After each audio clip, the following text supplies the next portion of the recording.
नमस्कार दोस्तों, SGM education रे यूट्यूब चैनल पर आपका हार्दिक स्वागत है। जैसा कि हमें पता है या पूर्व में विदित है कि 28 अप्रैल को अपनी फर्स्ट ग्रेड की विज्ञप्ति आउट हो चुकी है और 5 मई से इसके फॉर्म भरना भी स्टार्ट हो जाएंगे।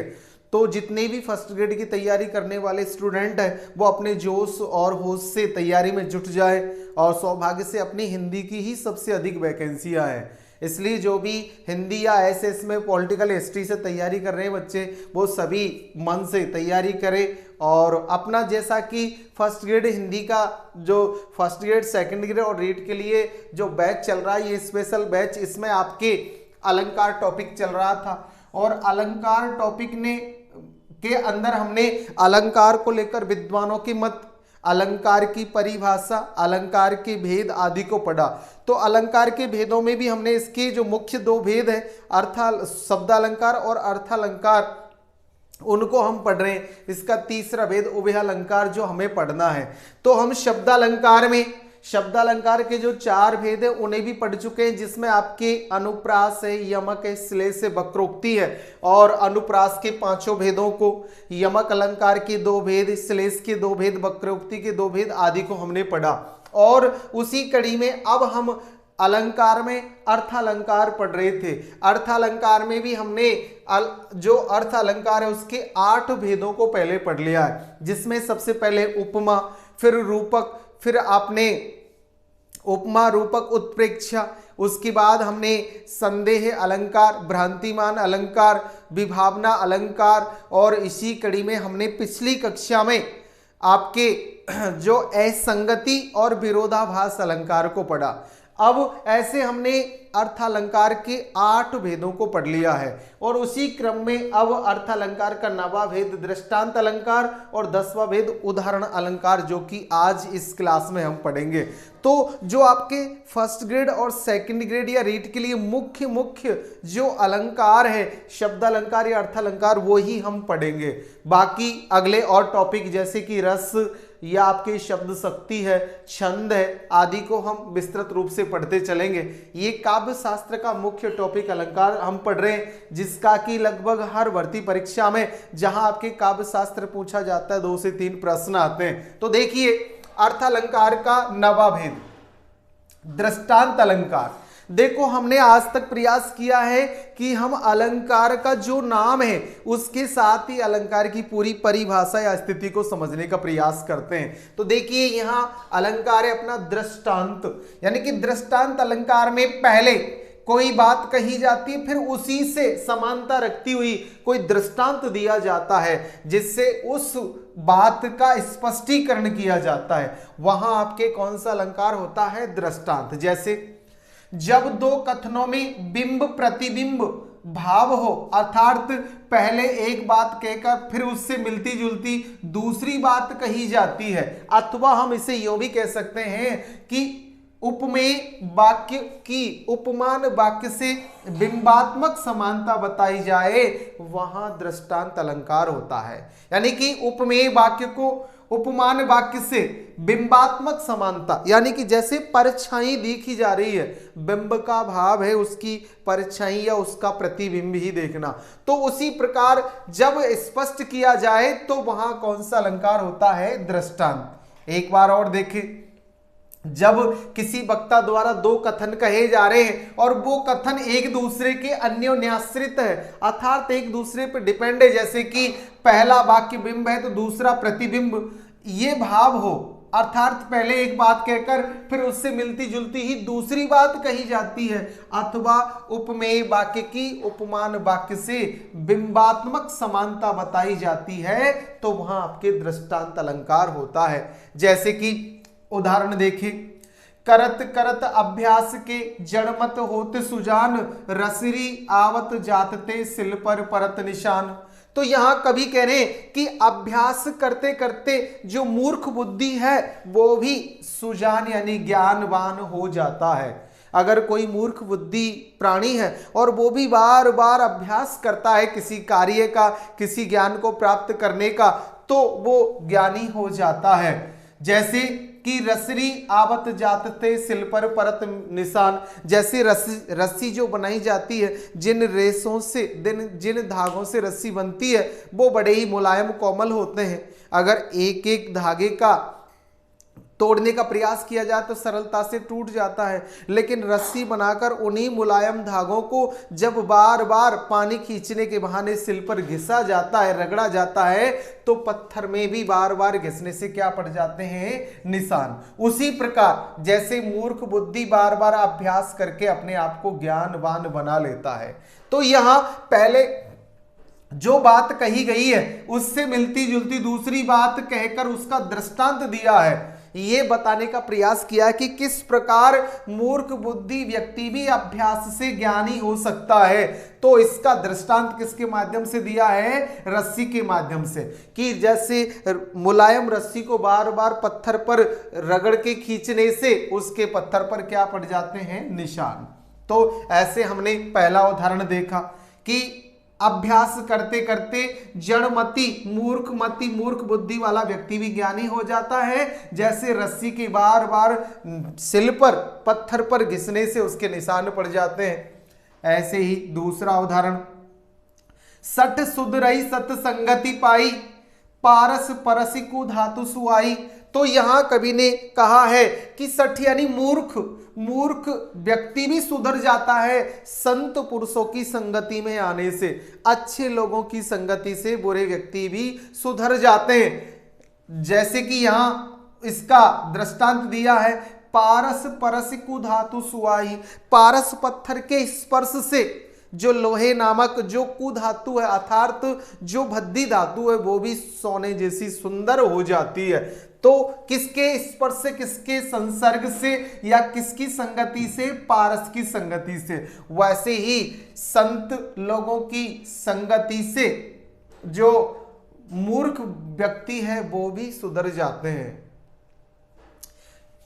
जैसे तीसरा उदाहरण, कन कन जोरे मन जुरे खावत निबरे सोए बूंद बूंद से घट भरे टपकत रीतो होए। तो यहां कवि ने कहा कि अगर कोई कण कण जोड़ता है तो कण कण को जोड़ते जोड़ते मण भर जुड़ जाता है, और उसे अगर खाते हुए और निष्फिक्र होकर सोया जाए तो धीरे धीरे वो जुड़ा हुआ कण का भी खत्म हो जाता है। जैसे बूंद बूंद भरने से घड़ा भर जाता है और वैसे ही बूंद बूंद टपकने से घड़ा भी रीता हो जाता है। इसी प्रकार यहाँ एक बात कहकर उसी से मिलती जुलती दूसरी बात द्वारा उसको स्पष्ट किया जाता है, वहां आपके दृष्टांत अलंकार होता है, या बिंब प्रतिबिंब भाव जहां झलके वहां दृष्टांत अलंकार होता है।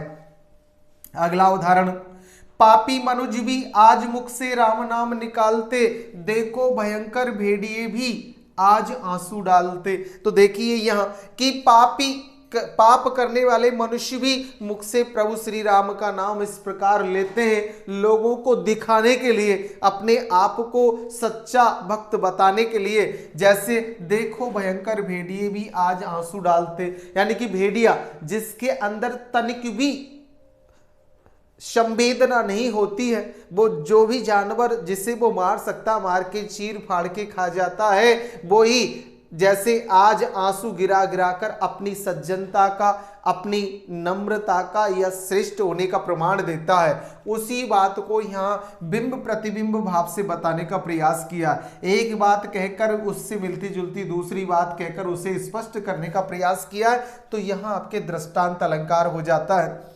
इसी क्रम में पांचवा उदाहरण, धन वाले घर में ही जाती लक्ष्मी कभी न जाती निर्धन घर में, जल निधि में गंगा गिरती है कभी न गिरती सूखे शर में। यानी कि लक्ष्मी जो माँ है, धन की देवी लक्ष्मी, उसके बारे में कहा जाता है कि जिस घर में धन है, जिसमें पहले से संपन्नता है, उसी में वो लक्ष्मी वो धन उत्तरोत्तर दिनों दिन बढ़ता ही जाता है।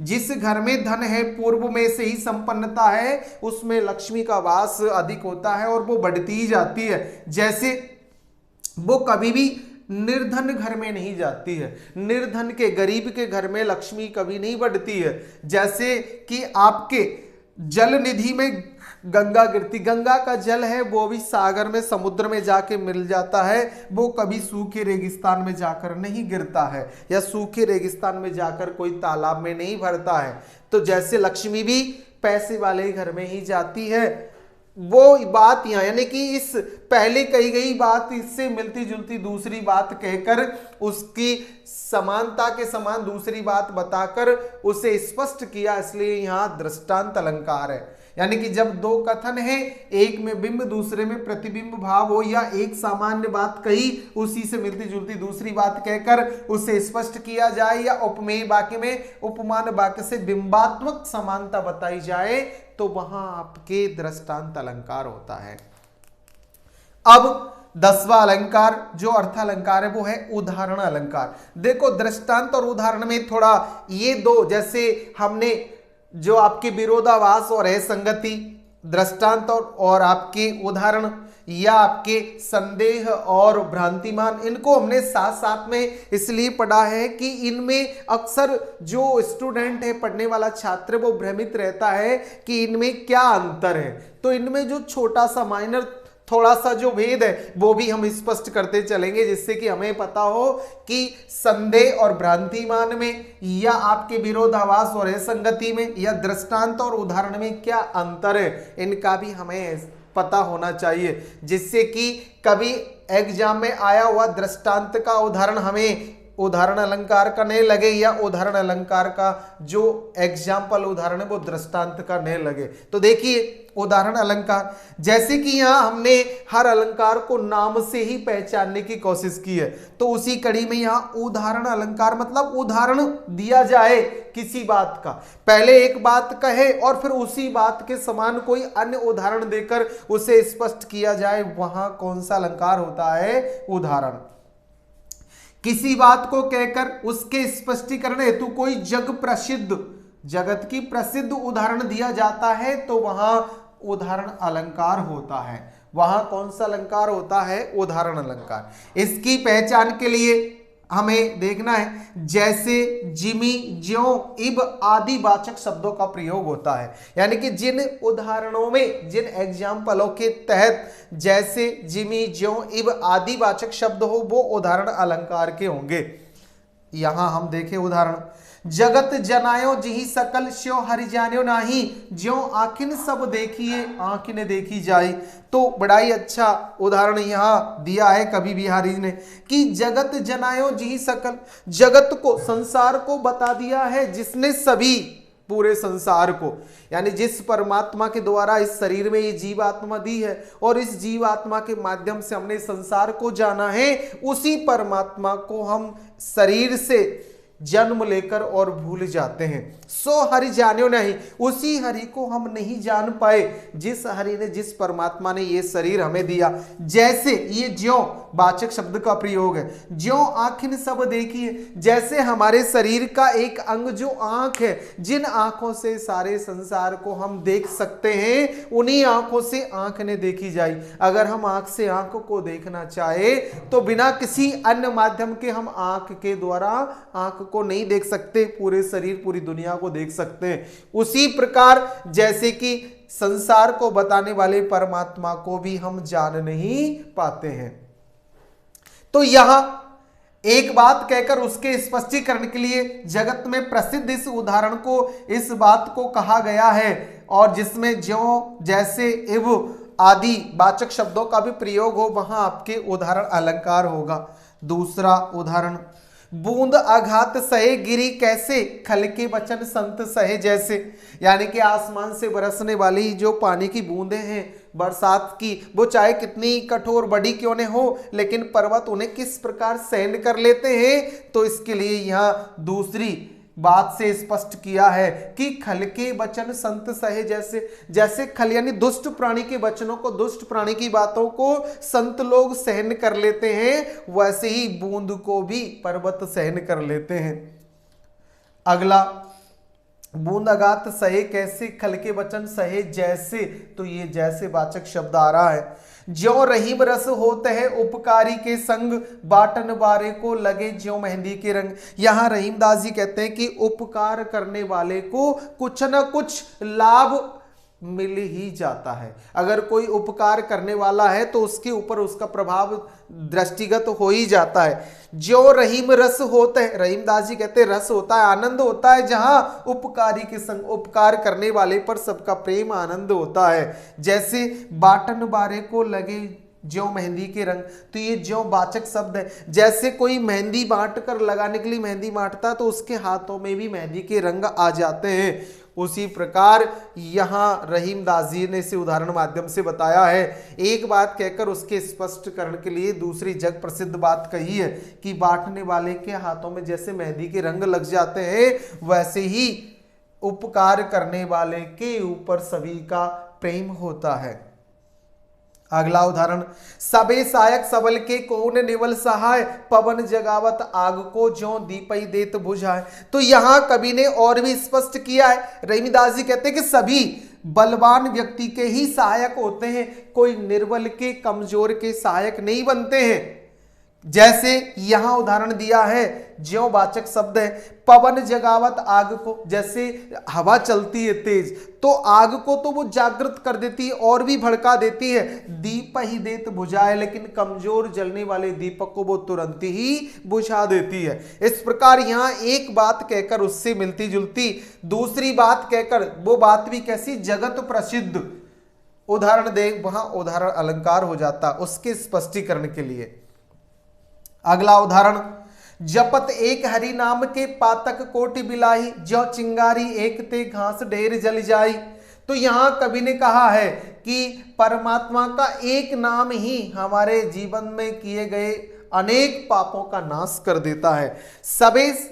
जपत एक हरि नाम के, केवल एक प्रभु के नाम के जप करने से पातक कोटि बिलाही, करोड़ों पाप नष्ट हो जाते हैं। ज्यों चिंगारी एक ते घास ढेर जल जाई, जैसे एक चिंगारी से कितना ही बड़ा घास का ढेर क्यों न हो वो जल जाता है, वैसे ही प्रभु के नाम से सारे पाप कट जाते हैं। इस प्रकार एक बात कहकर उसके स्पष्टीकरण के लिए जगत प्रसिद्ध कोई अन्य उदाहरण देकर समझाया जाए, और जिसमें जैसे जिमी ज्यों इब आदि वाचक शब्दों का प्रयोग हो, वहां आपके उदाहरण अलंकार हो जाएगा। इसमें ज्यों वाचक शब्द आया है। अब यहां हम उदाहरण अलंकार और दृष्टांत अलंकार में जो अंतर है उसे भी स्पष्ट कर लेते हैं। उदाहरण अलंकार सामान्य बात को समझाने के लिए विशेष बात कही जाती है। उदाहरण अलंकार में पहले सामान्य बात कहते हैं, फिर उसको समझाने के लिए विशेष बात कही जाती है। और दूसरा इसका जो भेद है, जिमी ज्यों जैसे इब शब्दों का प्रयोग वाचक शब्दों के रूप में होता है, वहां आपके उदाहरण अलंकार होता है।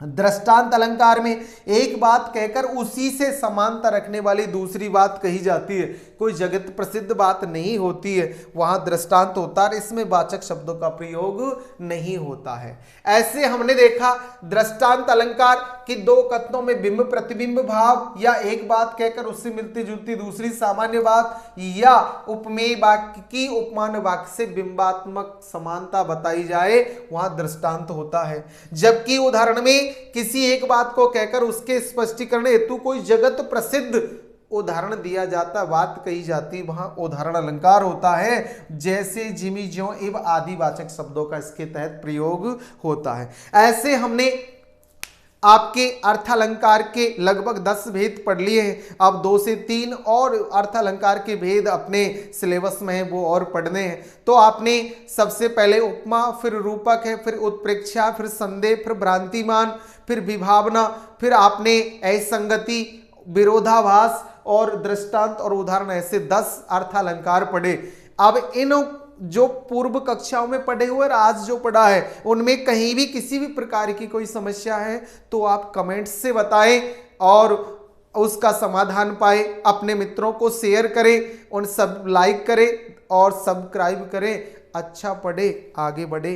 धन्यवाद।